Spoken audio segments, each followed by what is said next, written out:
এখন আমি প্রেসার কুকারটাকে খুলে দেখি কেমন হচ্ছে। এই এই যে এরকম হয়েছে।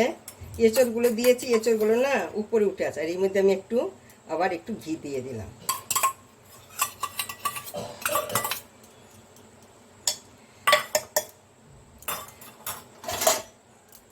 ঘি দিয়ে এখন একটু দেখি কেমন হয়েছে। এঁচড়গুলো উপরে উঠে গেছে, আর এই যে মাংসগুলো নিচে আছে। এই তো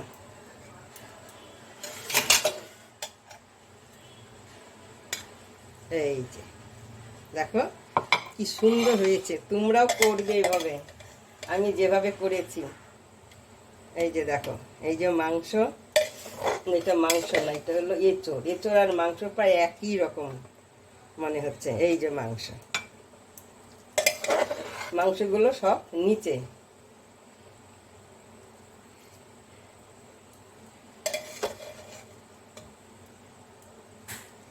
এই যে দেখো, এইভাবে তোমরা করবে, আমি যেভাবে করেছি কিন্তু ভালোই হয়। আমি একটু খেয়েও দেখি কেমন হয়েছে।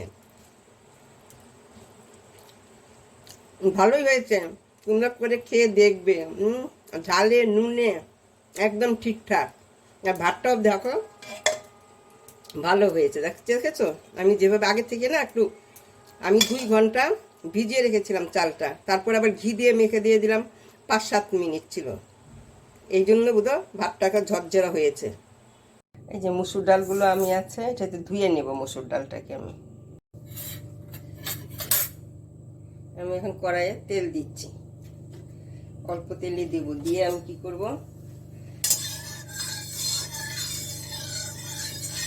এখানে আমি অল্প নুন দিচ্ছি। নুন দিয়ে আমি এখানে কি করব, এই যে এঁচড়গুলোকে আমি ভেজে নেব। এর মধ্যে আমি অল্প হলুদ দিচ্ছি। এই এঁচড়টাকে কিন্তু আমি সিদ্ধ করব না, এটার মধ্যে আমি ভেজে নেব।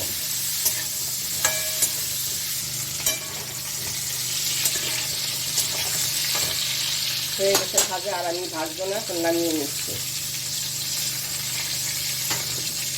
ওই তেলে আমি এই যে ডালটা ভিজিয়ে দিয়ে নিয়েছি, ওই ডালটাকে আমি ভেজে নিচ্ছি। এটা ভিজিয়ে আমি রাখিনি, এখনই আমি ভাত করতে শুরু করেছি।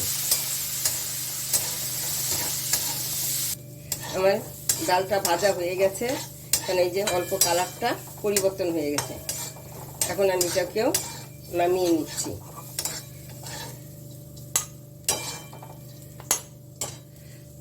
এই যে চালটা আমি 2 ঘন্টা আগে ভিজিয়ে রেখেছিলাম। এই চালটাকে এখন আমি কি করব, এই যে ঘি আছে, ঘি দিয়ে আমি মেখে নেব। ঘি দিয়ে মেখে আমি 5-7 মিনিটের জন্য আমি রেখে দেব। বাসমতি চাল, এই মাছ ভাজা এই যে পেঁয়াজ, তখন আমার মোবাইল ক্যামেরাটা অফ হয়ে যায়, আমি দেখাতে পারি। এই যে পেঁয়াজ ভেজেছিলাম, এই যে পেঁয়াজ ভাজার তেলের মধ্যে আমি এই মাংসটাকে দিয়ে দিয়েছি, তারপরে একটু নুনও দিয়েছি। তারপরে দেখি আমি আমার ক্যামেরা অফ, তাই আমি বলে দিলাম।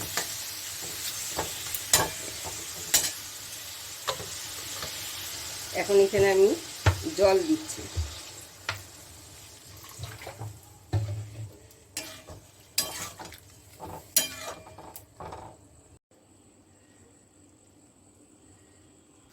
এখন আমি এখানে এই যে আদা রসুন কাঁচা লঙ্কার পেস্টটাকে আমি দিয়ে দিলাম।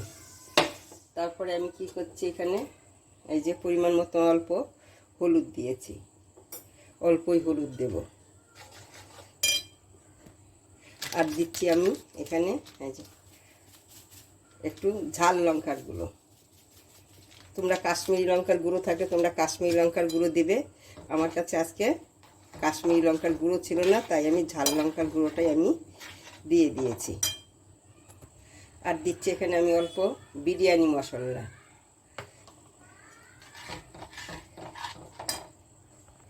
আর দিচ্ছি আমি অল্প দিব, আবার পরে আবার দেবো গোলাপ জল।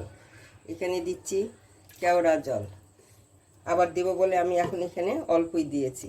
আর এখানে আমি দিয়ে দিচ্ছি কি, এই যে অল্প তেল দেবো, বেশি একটা দেবো না, এখানে অল্প তেল দিয়ে একটু হাত দিয়ে আমি তেলটাকে এটাকে ঘুরিয়ে দিচ্ছি। ঘুরিয়ে দিয়ে কি করবো, আমি এখানে কতগুলো তেজপাতা দিয়ে দিচ্ছি। এই যে তেজপাতাগুলো দিয়ে দিচ্ছি। তারপর এটাকে আমি কি করব, যে তেল দিয়ে রেখেছিলাম মাংসটাকে, তেল মশলা দিয়ে, এই যে এইটাকে আমি এখন এখানে দিয়ে দিচ্ছি।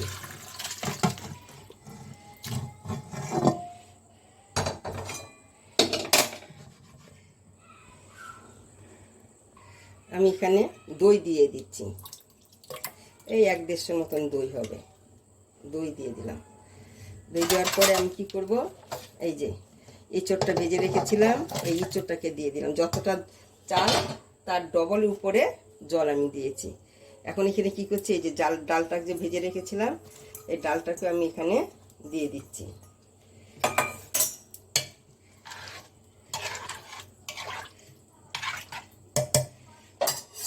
এখন কি করছি, আমি এই যে চালটা রেখেছিলাম ঘি মেখে, এই চালটাকে আমি এখানে দিয়ে দিচ্ছি।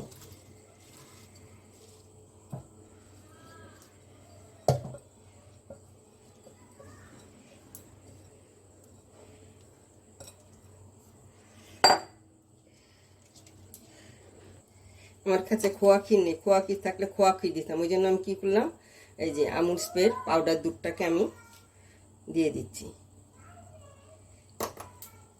দিলে না ভালো লাগে খেতে, আমি আগেও দিয়েছি।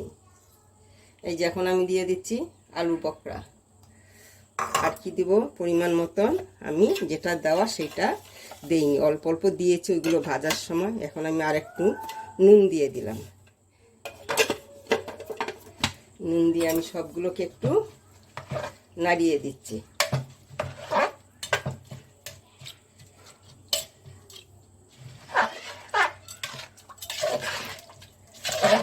একবার হলেও তোমরা এটা বানিয়ে খেয়ে দেখবে।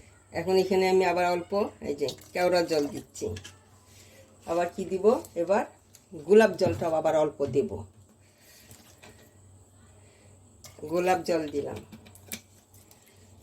আবার একটু কি করব, এই যে মশলাটা আছে আমার, বিরিয়ানি মশলাটাও আর অল্প দিয়ে দিচ্ছি। দিয়ে আমি এটাকে কি প্রেশার কুকারটাকে আমি বন্ধ করে দেব। এই প্রেশার কুকারটাকে আমি এখন হাই হিটে বসিয়ে দিয়েছি। যখন দেখব অল্প অল্প মানে শব্দ হবে, তখন একদম আমি লো হিটে দেব। পরে একটা আইডিয়া করে আমি নামিয়ে দেব। যখন ছিটি পড়বে তখনই আমি গ্যাসটাকে কিন্তু অফ করে দিয়েছি।